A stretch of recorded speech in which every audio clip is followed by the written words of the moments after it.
महिना लाभासह शुभ संकेताचा, परिपूर्ण आनंद घ्यावा आयुष्याचा। जीवनातील प्रत्येक गोष्टीतून, प्रत्येक अनुभवातून काहीतरी शिकण्याची संधी प्राप्त होत असते। म्हणून उत्सुकतेने शिका आणि आपल्या ज्ञानाचा विस्तार करा, असं कुंभ राशीच्या जातकांना या महिन्यात प्रामुख्याने सूचित करण्यात येत आहे। अत्यंत बुद्धिमान लोकांची रास म्हणून कुंभ राशीची विशेष ओळख आहे। कोणतीही गोष्ट आवडीने शिकणं हा तुमचा स्थायी भाव आहे, तशा संधी तुम्हाला या काळात प्राप्त होणार आहे। नमस्कार, मी ॲस्ट्रोगुरू डॉक्टर ज्योती जोशी सर्व ज्योतिषप्रेमी अभ्यासकांचं मनपूर्वक स्वागत करते। आपण मार्च 2025 या महिन्याचे राशी भविष्य समजून घेत आहोत।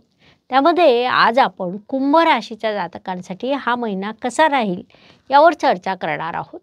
विविध दृष्टिकोनातून या महिन्यातील ग्रहस्थितीचं शास्त्रोक्त विश्लेषण करणार आहोत आणि सोबतच व्हिडिओच्या शेवटी मी तुम्हाला या महिन्यात करावयाचे विशेष उपाय सांगणार आहे।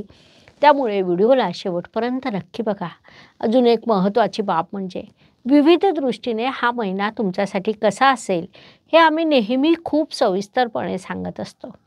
त्यानुसार या महिन्यात तुम्हाला काय अनुभव आले ते तुम्ही कमेंटद्वारे आमच्यापर्यंत पोहोचवू शकता, जेणेकरून आमच्या या मार्गदर्शनाचा तुम्हाला लाभ होत आहे ही बाब आमच्यापर्यंत पोहोचू शकेल।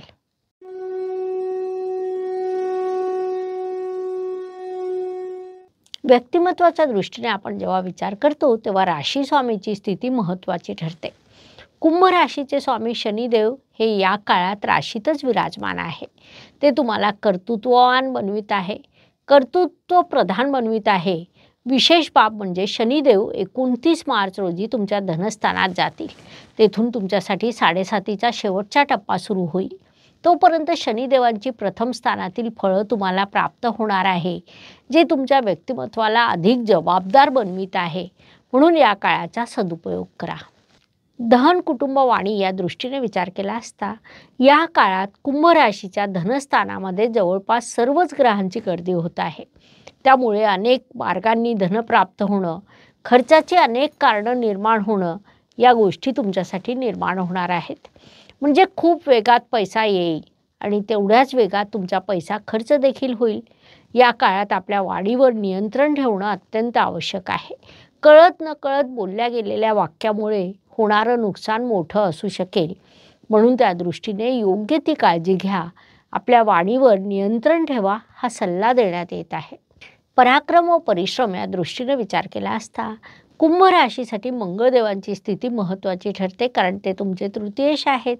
मंगळदेव या काळात तुमच्या पंचम स्थानात विराजमान आहे, ज्यामुळे तृतीयेश तृतीयाच्या तृतीयात ही स्थिती निर्माण झाली आहे, जी अत्यंत शुभ मानली जाते।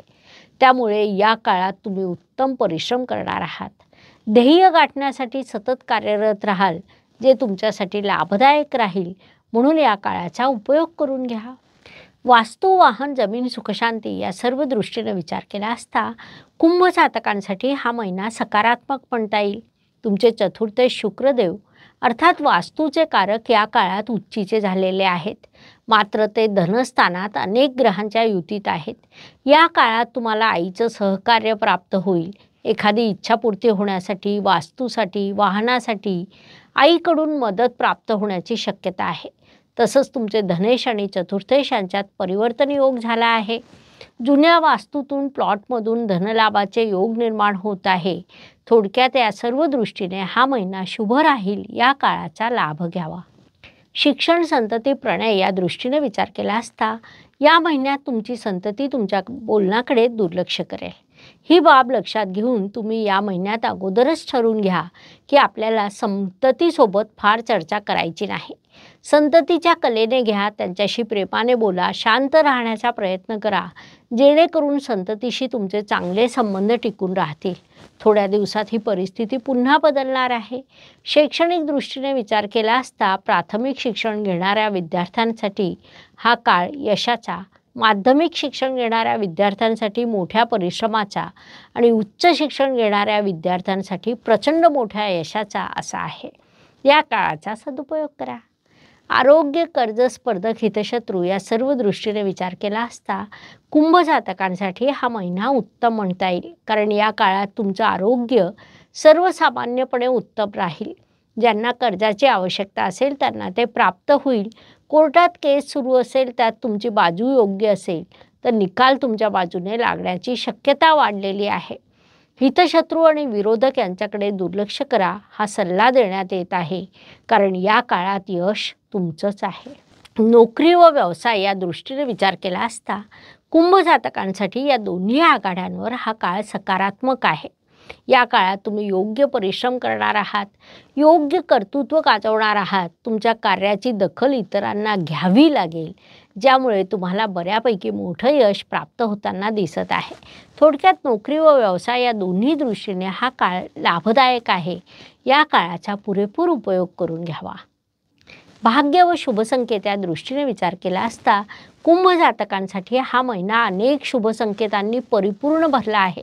त्यात प्रामुख्याने सांगायचं झाल्यास या काळात तुमचे भाग्य अधिपती उच्चीचे झालेले आहे आणि तुमचं भाग्य समृद्ध केलेलं आहे.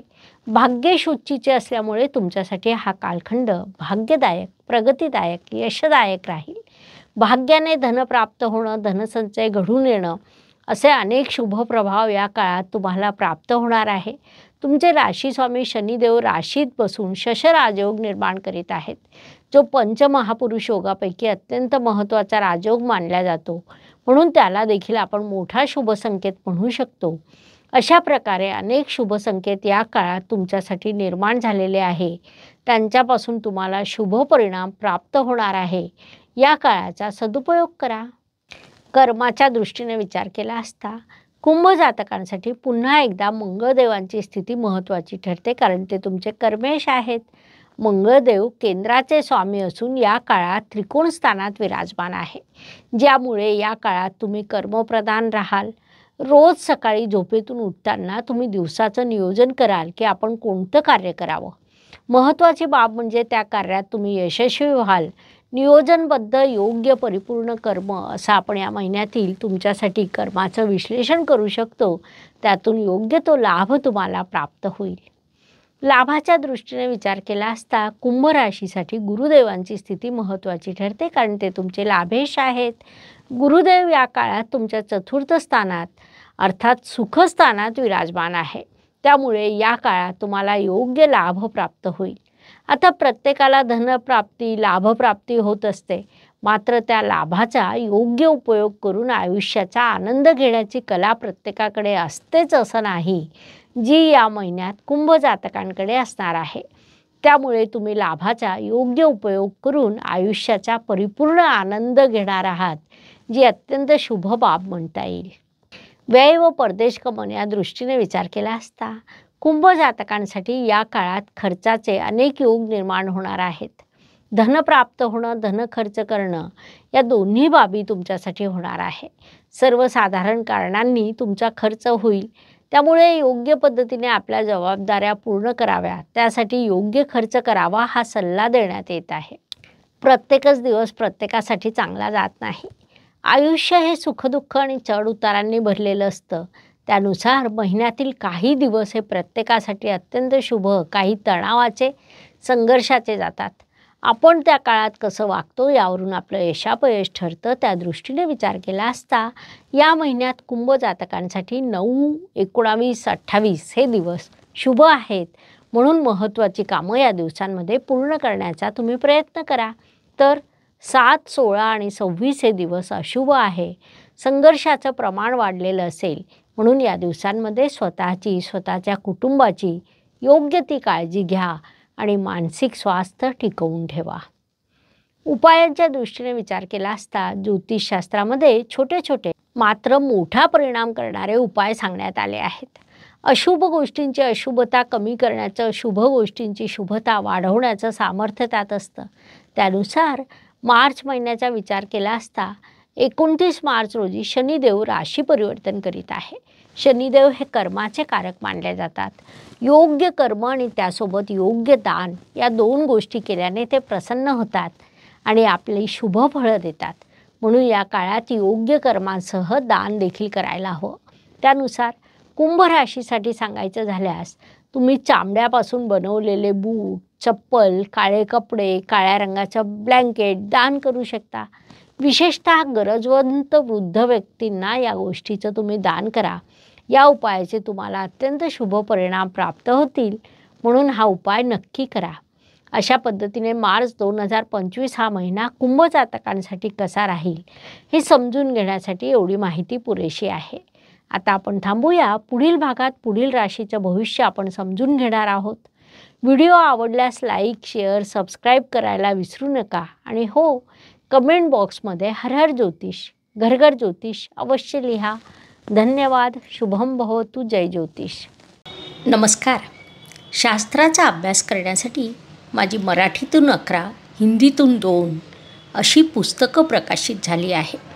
विशेष बाब म्हणजे मी स्वतः संशोधित केलेली ज्योती जोशी पद्धती अर्थात जे पद्धती या विषयावर स्वतंत्र ग्रंथ उपलब्ध आहे, त्याचा देखील लाभ घ्यावा. यूट्यूबची कार्यप्रणाली ही मुख्यतः लाईक, शेअर आणि सबस्क्राईबवर चालते. Please like, share and subscribe the channel. धन्यवाद. शुभम भवतु. जय ज्योतिष.